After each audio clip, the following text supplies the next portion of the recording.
नुकसान हुआ है।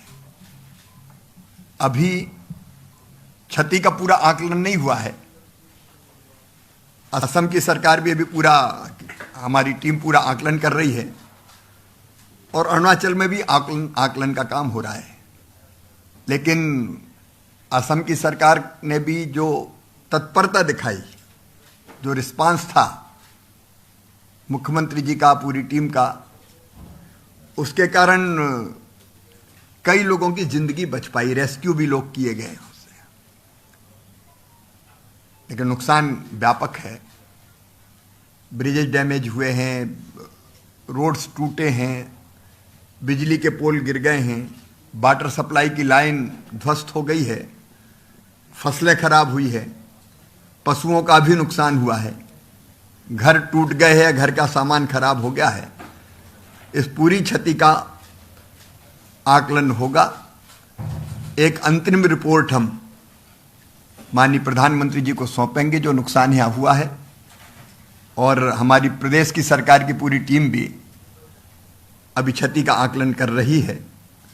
मुख्यमंत्री जी भी लगातार स्थिति पर नजर रखे हुए हैं। तो एक बार पूरा आकलन हो जाएगा तो उसके बाद, अभी तो एसडीआरएफ की जो राशि है उससे भी रिलीफ के काम चल रहे हैं, तत्काल रिलीफ के काम यहाँ लगातार जारी है। उसके बाद जो एनडीआरएफ की बैठक होती है, एनडीआरएफ से जो पैसा देते हैं, एचएम की अध्यक्षता में बैठक होती है, तो उससे भी असम को भी और अरुणाचल को भी, दोनों को पूरा सहयोग किया जाएगा। और कोशिश ये होगी कि इतने व्यापक संकट के बाद भी हम जनता को इस संकट के पार निकाल के ले जाएं।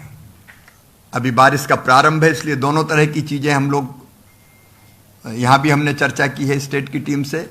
एक शॉर्ट टर्म प्लानिंग, जो लोग प्रभावित हैं उनको कैसे अधिकतम राहत दें। एक हमको लॉन्ग टर्म भी करनी पड़ेगी अभी, क्योंकि बरसात के काफी दिन बाकी है। एक बात और मैं इसके साथ जोड़ना चाहता हूं, एल नीनो का भी प्रभाव इस साल पड़ने वाला है।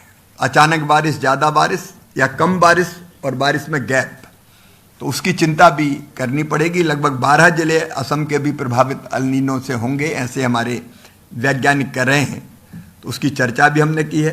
क्रॉप का जो डैमेज हुआ है, अभी समय है, इसलिए कृषि विभाग की तरफ से नए, यहाँ मैंने कहा कि आकलन करके बताएं, नई क्रॉप अगर लगाई जा सकती है।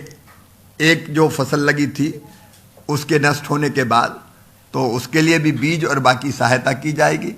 मकान इत्यादि डैमेज हुए हैं तो उनमें भी प्रधानमंत्री आवास योजना जैसी जो योजना है केंद्र सरकार की, उससे मदद करके मकान फिर से बन जाए, उसकी चिंता भी की जाएगी। लेकिन एक बार पूरा आकलन हो जाए, भारत सरकार की सारी एजेंसीज भी यहाँ, अगर ब्रिजेज टूटे हैं तो उनको रिपेयर करने में, अस्थायी ब्रिज बनाने में, रोड कहीं ब्लॉक है तो उनको ठीक करने में पूरा सहयोग और सहायता करेगी। लेकिन अभी प्रारंभिक आकलन है। भारत सरकार पूरी तत्परता के साथ असम के साथ खड़ी है, अरुणाचल की जनता के साथ खड़ी है, और हम राहत देने में कोई कसर नहीं छोड़ेंगे।